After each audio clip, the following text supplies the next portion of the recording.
Ladies and gentlemen, please take your seats to welcome the President of the United States of America, Donald Trump, and the founder and Executive Chairman of the World Economic Forum, Klaus Schwab. Immediately following this session, we ask you to kindly remain seated for the following session, which will be the Global Economic Outlook. Thank you.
Mr. President,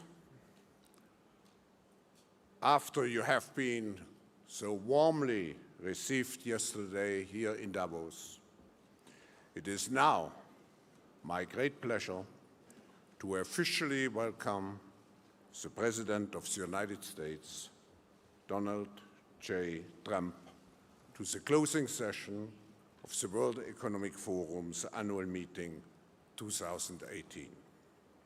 Mr. President, you cannot imagine how much we are looking forward to your speech.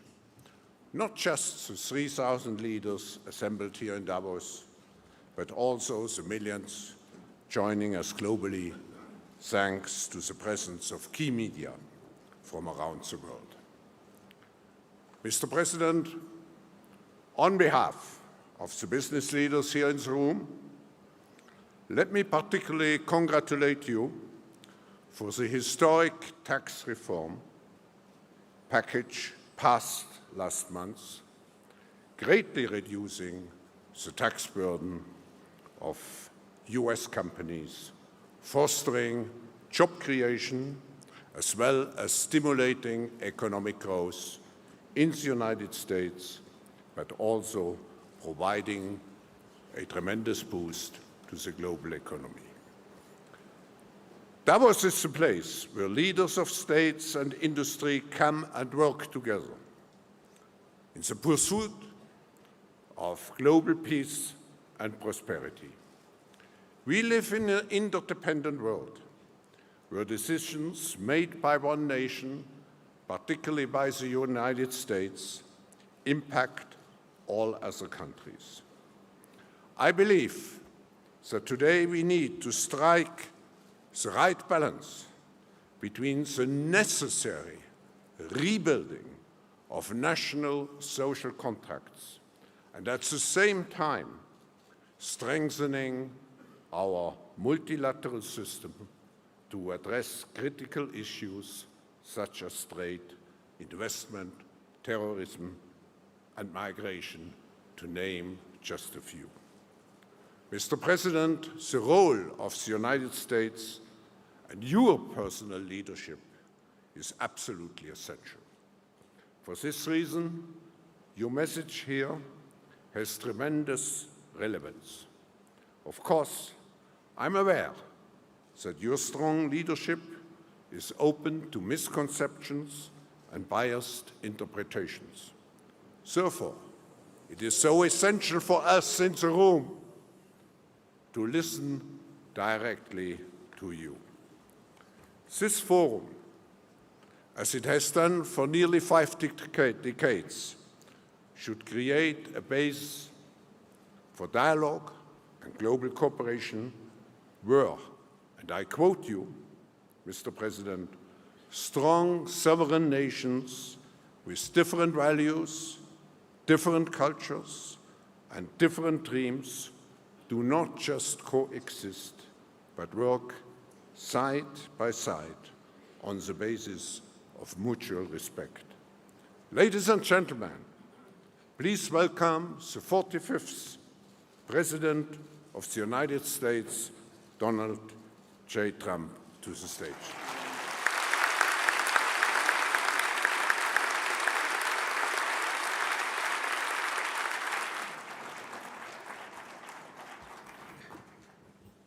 Thank you, Klaus, very much. It's a privilege to be here at this forum where leaders in business, science, art, diplomacy, and world affairs have gathered for many, many years to discuss how we can advance prosperity, security, and peace.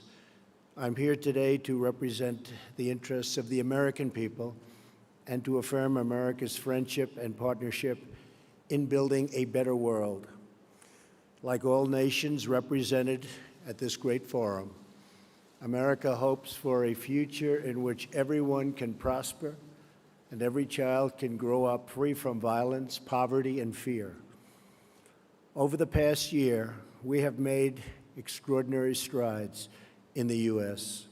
We're lifting up forgotten communities, creating exciting new opportunities, and helping every American find their path to the American dream, the dream of a great job, a safe home, and a better life for their children.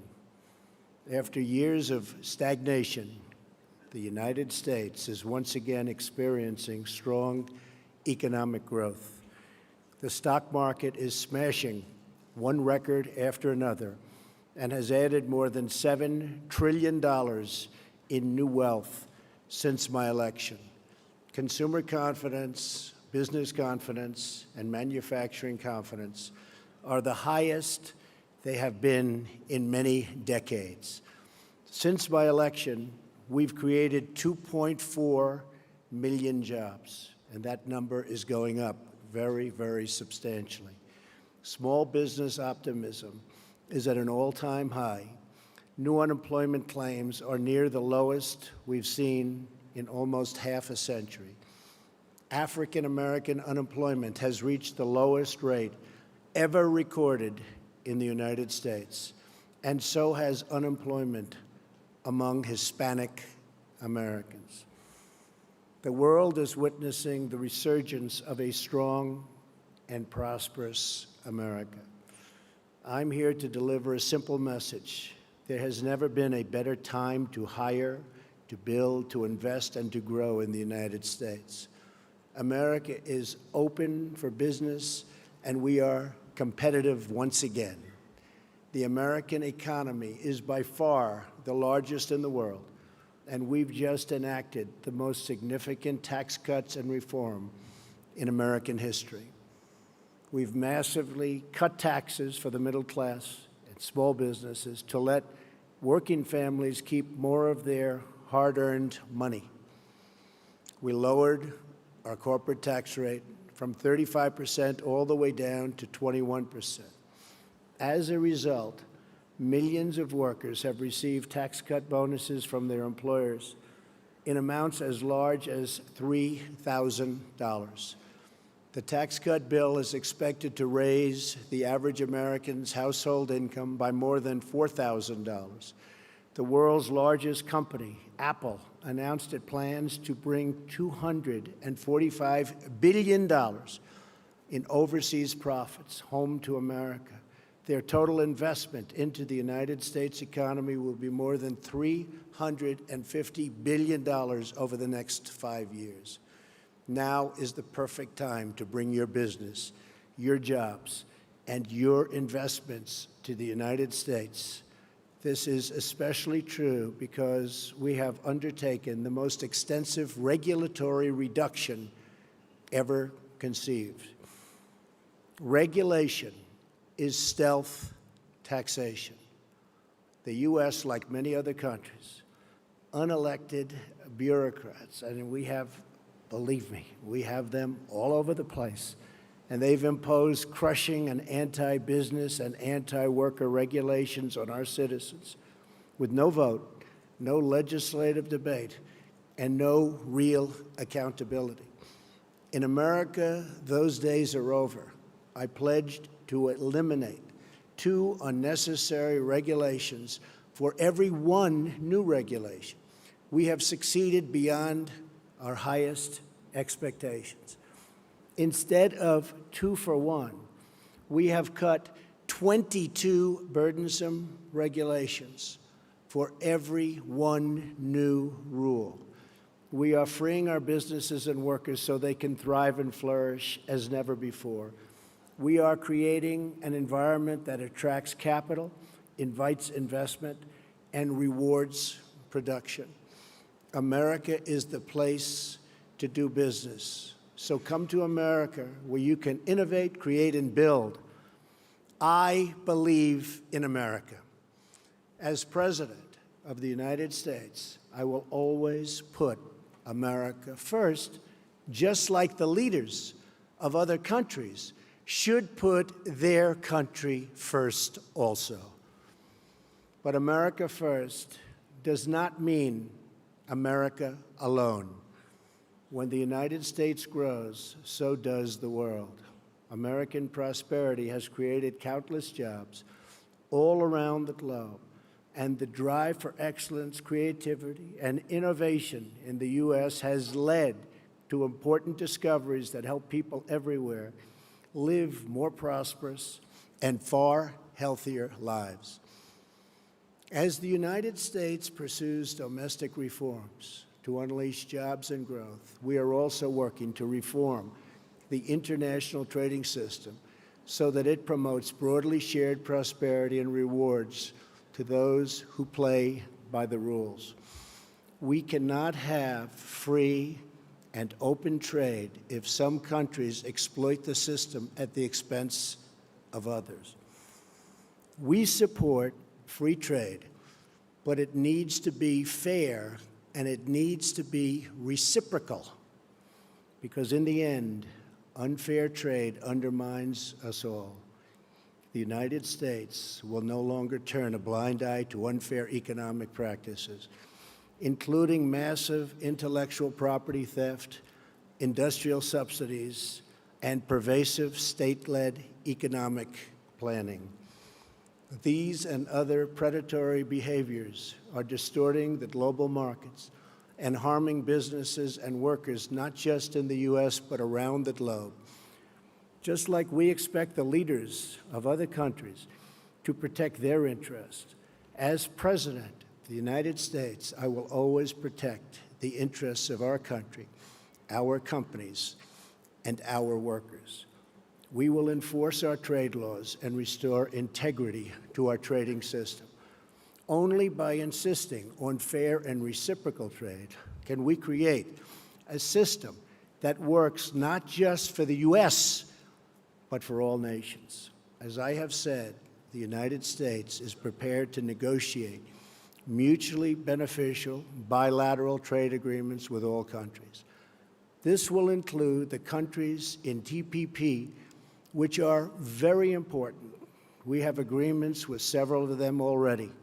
We would consider negotiating with the rest, either individually or perhaps as a group, if it is in the interests of all. My administration is also taking swift action in other ways to restore American confidence and independence. We are lifting self-imposed restrictions on energy production to provide affordable power to our citizens and businesses and to promote energy security for our friends all around the world. No country should be held hostage to a single provider of energy. America is roaring back, and now is the time to invest in the future of America. We have dramatically cut taxes to make America competitive. We are eliminating burdensome regulations at a record pace. We are reforming the bureaucracy to make it lean, responsive, and accountable, and we are ensuring our laws are enforced fairly. We have the best colleges and universities in the world, and we have the best workers in the world. Energy is abundant and affordable. There has never been a better time to do business in America. We are also making historic investments in the American military because we cannot have prosperity without security. To make the world safer from rogue regimes, terrorism, and revisionist powers, we are asking our friends and allies to invest in their own defenses and to meet their financial obligations. Our common security requires everyone to contribute their fair share. My administration is proud to have led historic efforts at the United Nations Security Council and all around the world to unite all civilized nations in our campaign of maximum pressure to denuke the Korean Peninsula. We continue to call on partners to confront Iran's support for terrorists and block Iran's path to a nuclear weapon. We're also working with allies and partners to destroy jihadist terrorist organizations such as ISIS, and very successfully so. The United States is leading a very broad coalition to deny terrorists control of their territory and populations, to cut off their funding, and to discredit their wicked ideology. I am pleased to report that the coalition to defeat ISIS has retaken almost 100% of the territory once held by these killers in Iraq and Syria. There is still more fighting and work to be done and to consolidate our gains. We are committed to ensuring that Afghanistan never again becomes a safe haven for terrorists who want to commit mass murder to our civilian populations. I want to thank those nations represented here today that have joined in these crucial efforts. You are not just securing your own citizens, but saving lives and restoring hope for millions and millions of people. When it comes to terrorism, we will do whatever is necessary to protect our nation. We will defend our citizens and our borders. We are also securing our immigration system as a matter of both national and economic security. America is a cutting-edge economy, but our immigration system is stuck in the past. We must replace our current system of extended family chain migration with a merit-based system of admissions that selects new arrivals based on their ability to contribute to our economy, to support themselves financially, and to strengthen our country. In rebuilding America, we are also fully committed to developing our workforce. We are lifting people from dependence to independence because we know the single best anti-poverty program is a very simple and very beautiful paycheck. To be successful, it is not enough to invest in our economy.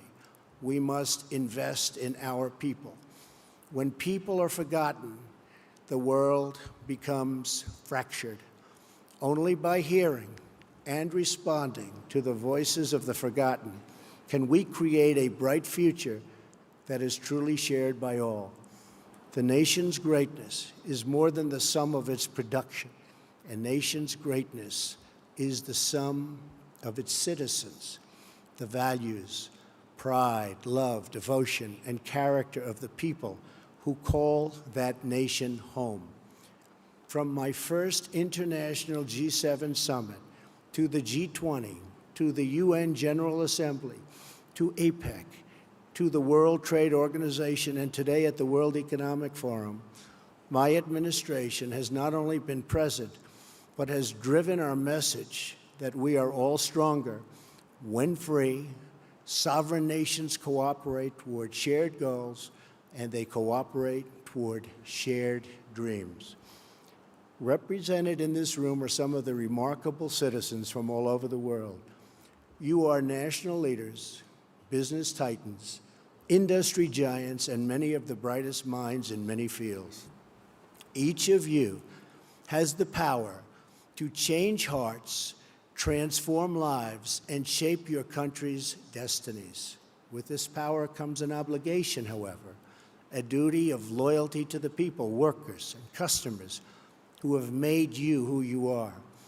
So together, let us resolve to use our power, our resources, and our voices, not just for ourselves, but for our people, to lift their burdens, to raise their hopes, and to empower their dreams, to protect their families, their communities, their histories, and their futures. That's what we're doing in America, and the results are totally unmistakable. It's why new businesses and investment are flooding in. It's why our unemployment rate is the lowest it's been in so many decades. It's why America's future has never been brighter. Today, I am inviting all of you to become part of this incredible future we are building together. Thank you to our hosts. Thank you to the leaders and innovators in the audience. But most importantly, thank you to all of the hardworking men and women who do their duty each and every day, making this a better world for everyone. Together, let us send our love and our gratitude to make them, because they really make our countries run. They make our countries great. Thank you, and God bless you all. Thank you very much.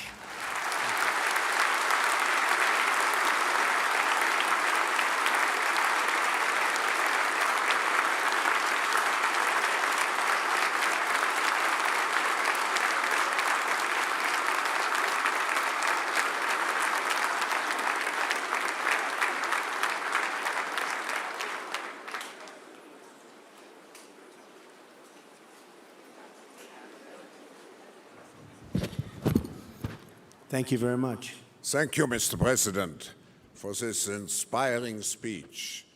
As it is tradition at the forum, I will ask you one or two questions. And my first question is, why is the tax reform, why has it been of such a high priority for your administration?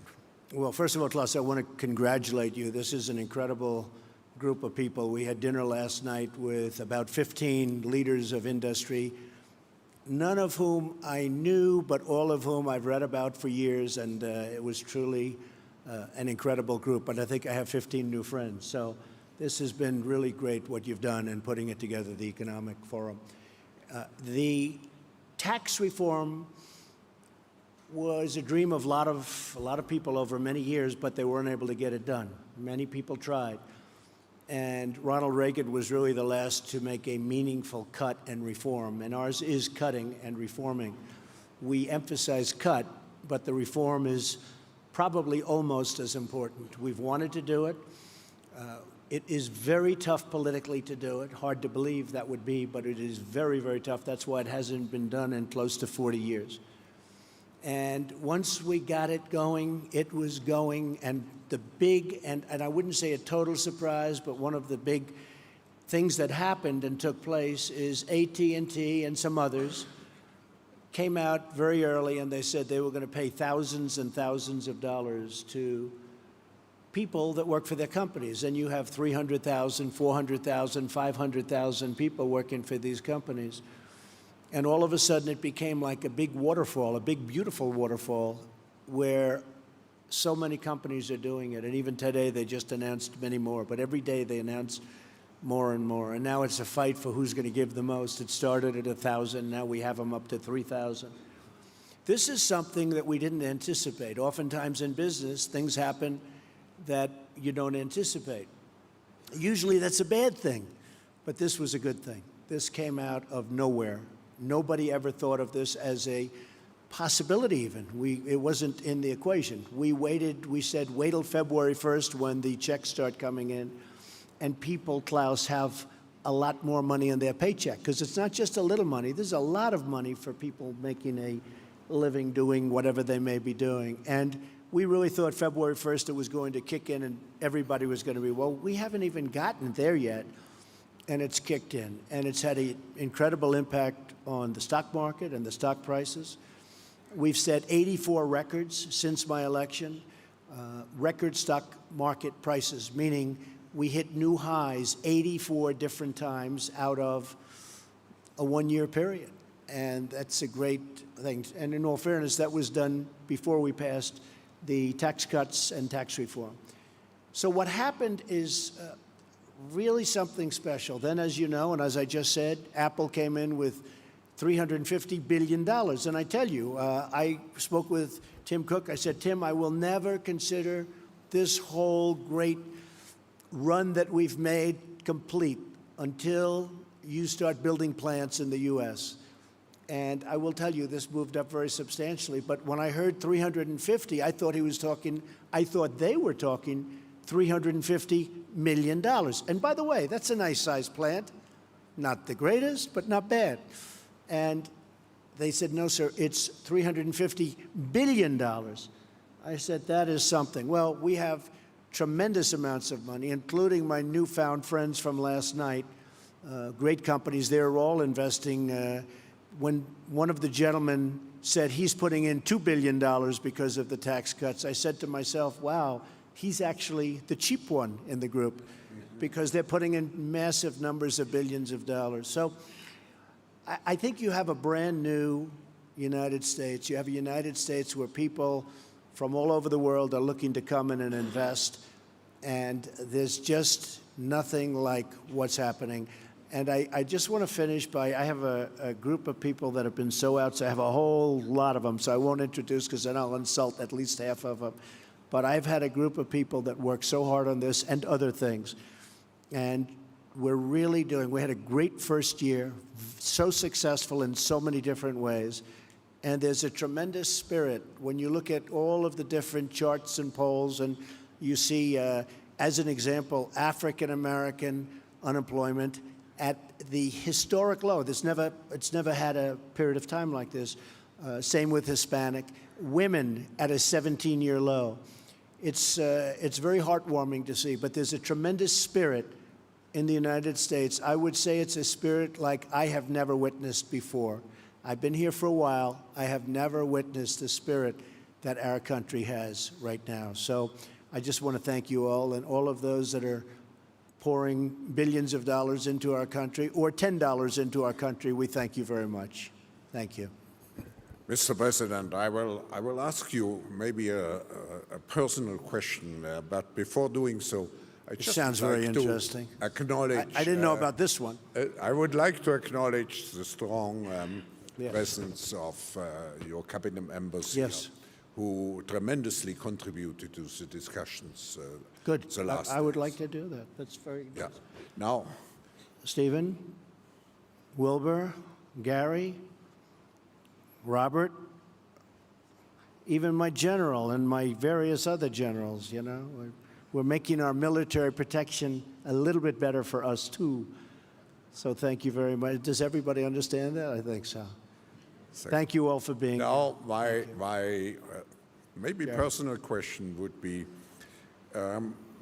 what experience from your past have been most useful in preparing you for the presidency? Well, being a businessman has been a great experience for me. I've loved it. I've always loved business. I've always been good at building things, and I've always been very successful at making money. I'd buy things that would fail, that would be failures, and I'd turn them around and try and get them for the right price, and then I'd turn them around and make them successful. And I've been good at it, and that takes a certain ability. And, you know, historically, I guess there's never really been a businessman or business person elected president. It's always been a general or a politician. Throughout history, it's always been a general. You had to be a general, but mostly it was politicians. You never have a businessman. And then, in all fairness, I was saying to Klaus last night, had the opposing party to me won, some of whom you backed, some of the people in the room, instead of being up almost 50%, the stock market is up since my election almost 50%. Rather than that, I believe the stock market from that level, the initial level, would have been down close to 50%. That's where we were heading. I really believe that. Because they were going to put on massive new regulations. You couldn't breathe. It was choking our country to death. And I was able to see that, Klaus, as a business person. The other thing is I've always seemed to get, for whatever reason, a disproportionate amount of press or media. And throughout my whole life, somebody will explain someday why, but I've always gotten a lot. And as a businessman, I was always treated really well by the press. You know, the numbers speak and things happen, but I've always really had a very good press.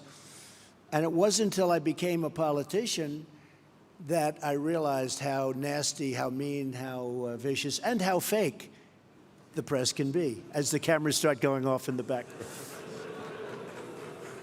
But overall, I mean, the bottom line, somebody said, well, they couldn't have been that bad because here we are, we're president. And I think we're doing a really great job with my team. I have a team of just tremendous people. And I think we're doing a very special job. And I really believe it was time. And it was time to do that job. Because I don't think the United States would have done very well if it went through 4 or 8 more years of regulation and really a very anti-business group of people. We have a very pro-business group. We have regulations cut to a level. In the history of our country, Klaus, this was reported recently, in 1 year, we've cut more regulations in my administration than any other administration in 4, 8, or 16 years in the one case.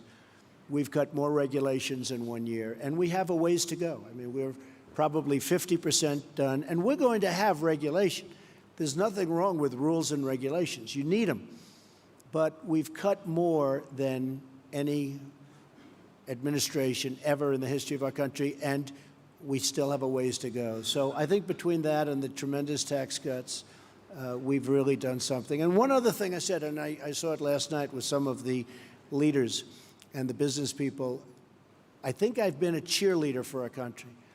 And everybody representing a company or a country has to be a cheerleader, or no matter what you do, it's just not going to work.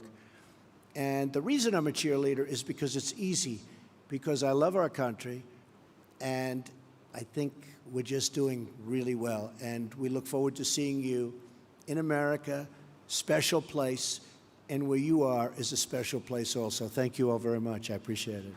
Thank you. Thank you very much, Mr. President, for being with us. The World Economic Forum community who is assembled here will be certainly, and I quote you from the last piece of your remarks, will be certainly be among the hard-working men and women who do their duty each and every day, making this world a better place for everyone. Thank you very much. Thank you. for Thank being you very with us. much, everybody. Thank you. Thank you.